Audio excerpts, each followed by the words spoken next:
Before we start talking about this Vancouver Canucks game, we have to give a little bit of time to acknowledge Gino and wish a very thoughtful RIP to him. He was a very good Canuck, a heart and soul warrior that battled for his teammates, for his team, and pretty much for the hearts of the fans as well. The announcement was made during the Canucks and the Hurricanes game that he unfortunately is no longer with us, and I felt like we had to acknowledge that before talking about the game in and of itself. So RIP Gino, one of the most exciting and awe-inspiring players the Canucks have ever had. Rest in peace, and of course, extended thoughts and condolences to the rest of Gino's family. So let's talk about the game that the Canucks ended up playing here against the Carolina Hurricanes. The last game of a 5-game road trip wherein the team had already lost each of their individual 4 games in regulation. This one happened to be against the Carolina team that is one of the best in the NHL. They played last night. Plus the fact that the Vancouver Canucks also played last night. You could say it kind of balances itself out, but still Carolina is the team that probably should look to be the favorite because they're just a much better hockey team than Vancouver right now. And that's sort of what it felt like at the start of this game, because right away, it's 1-0 Carolina. It only took 2 minutes for Paul Stastny to get on the board, and that comes after Colin Delia has to make some really good moves in front to stop the first Carolina shot on goal.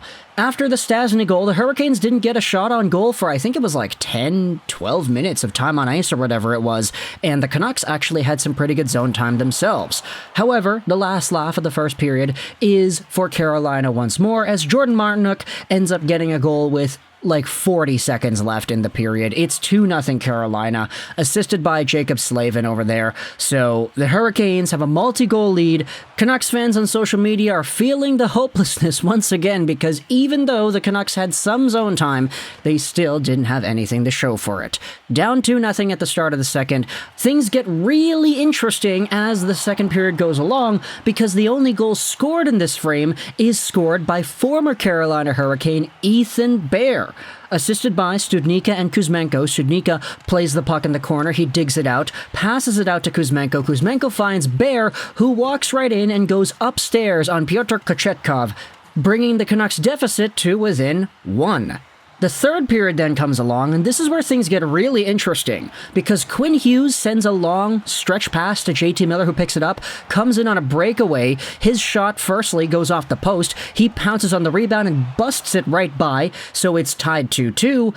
But then the final 5 minutes is where things start to come to life, because even though this is a 2-2 hockey game, the Vancouver Canucks honestly had themselves a pretty solid going of chances, of offensive momentum. You had Colin Delia making some big saves when he needed to, but it's ultimately Sebastian Aho who goes out there and gets a goal with 3 minutes to go, sending the Hurricanes up 3-2. I was about to make the entire video. Luke Schenn is the captain tank commander, even though I know that he's been a pretty good player for the Canucks this past little while. Just for this game, I felt like it was appropriate to say that because it's a very beautiful breakout from the Carolina Hurricanes. They do a little nifty off-the-boards bank pass that gets by Elias Pettersson. It's played out to center ice where a pass finds Sebastian Aho, completely beating out Luke Schenn. Schenn falls down as he tries to catch up to the play, and Aho comes in on a breakaway. He goes backhand, forehand, and gets it right by Delia. I was about to say, man, Luke Schenn, you needed to be harder on your check. You can't let him waltz right by you and fall down as you try to get it back. The Hurricanes were in perfect syncopation here, just in this one brief 10-second moment, with the pass from the D off the boards out into the neutral zone. Another pass finds itself onto Aho's stick. Just amazing puck movement by the Carolina Hurricanes gives them the 1-goal lead with 3 minutes to go. And I, like many other Canucks fans, were kind of thinking, okay, well, at least this was sort of entertaining. I mean, the Canucks played better in this game than they had in all the other games. I mean, you could say the Florida game, the Tampa Bay game, they sort of got better as the road trip went on, although they still gave up 5 goals each in most of the games they had played. But this one right here, they lose 3-2. That's going to be fine because at least it was entertaining right until the very end. And you got Colin Delia this time actually going to the bench properly instead of waiting his turn and not getting called over. But then the Canucks do something different that we're not used to seeing too much out of this squad, because while the net is empty, while they have offensive zone time, when the going gets tough, they actually get the goal. It's Andrei Kuzmenko in the corner battling it out. He throws it to the slot for Horvat. He takes a shot. The rebound pops out, and it's Brock Boeser who ties things up, shoves that rebound 5-hole on Kochetkov, and it's a 3-3 hockey game. That shot on goal by Bo that set up the Boeser rebound was Bo's first shot of the game, and it came in the last 20 seconds. Like, come on, Bo. I'm happy that he was able to get it on net and actually get the point because my fantasy team needs it. I was going to lose this matchup anyway, but hey, Kuzmenko and Horvat getting points in this one makes it a little bit easier to stomach. But ultimately, it's the Brock star, Brock Boeser himself, that goes out there and gets this done.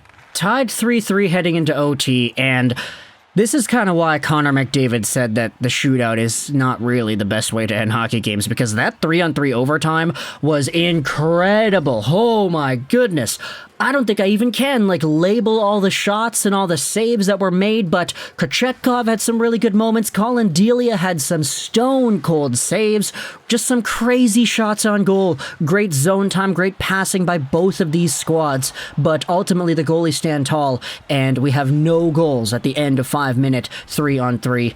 And then the shootout comes along. This is where you see Kochetkov in his very first shootout outing. Colin Delia is playing in his second, but ultimately it's Andrei Kuzmenko who scores to get things started for Vancouver, comes right down the middle and snipes it right side on the glove.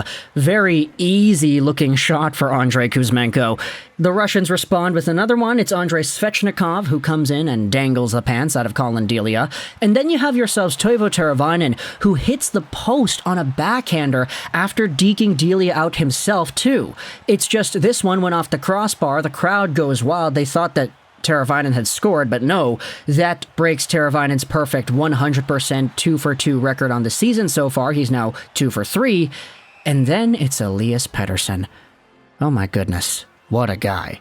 I was gonna make this video about Luke Shen and the tank commander, something with a World War II tank and put Shen in the foreground or whatever, but this time?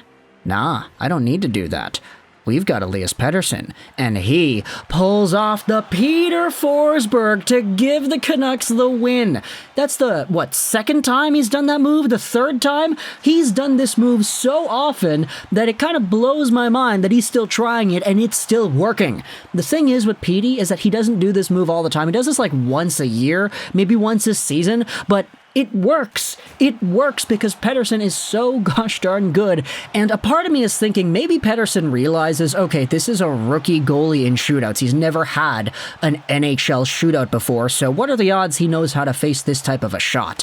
Let's come in slowly, let's deke to the forehand, and then pull it very far back on the backhand and get the goalie while he's down and out. Kochetkov took his frustrations out on the post. He slammed his stick over there and apologized to his teammates afterwards by pointing to himself as the team skated off into the bench. But Elias Pettersson, dude, shades of Forsberg? Nah. This is shadows, echoes of Forsberg hanging in Pettersson's room because he's done this move multiple times, and it happens to work here today on a road trip where the Canucks go 2-for-10 on the points they're able to get. They lost all the other games in regulation, and at the end of the day, I feel like if you took a time machine back to the beginning of the road trip and you said, hey, the Canucks would go 1-4. They would lose so many games in regulation, they'd score a bunch of goals, and you'd see a Petey Forsberg move again. I admittedly would probably be okay, that's good. They lose games, they go down in the standings, they get closer to Bedard, but there's still somewhat entertaining hockey. There's still goals scored. There are still stats that go out there and boost themselves up on fantasy teams and everything. Not mine, because Bo, Horvat, and Kuzmenko unfortunately didn't do all too much in the other games. But Elias Pettersson gives the Canucks fans that were in attendance in Raleigh today their money's worth. And at the end of the day, that's all you kind of want to see, isn't it? Sure, they won a game. Sure, they're a little bit further away from Bedard now, since they won. But at the end of the day, all context considered, all the losses they had earlier, I think this balances itself out, and this was fun to watch. So why not go out there and get happy for a Pettersson Forsberg, eh? So, thoughts in the comment section below. I hope you enjoyed this video. And bye.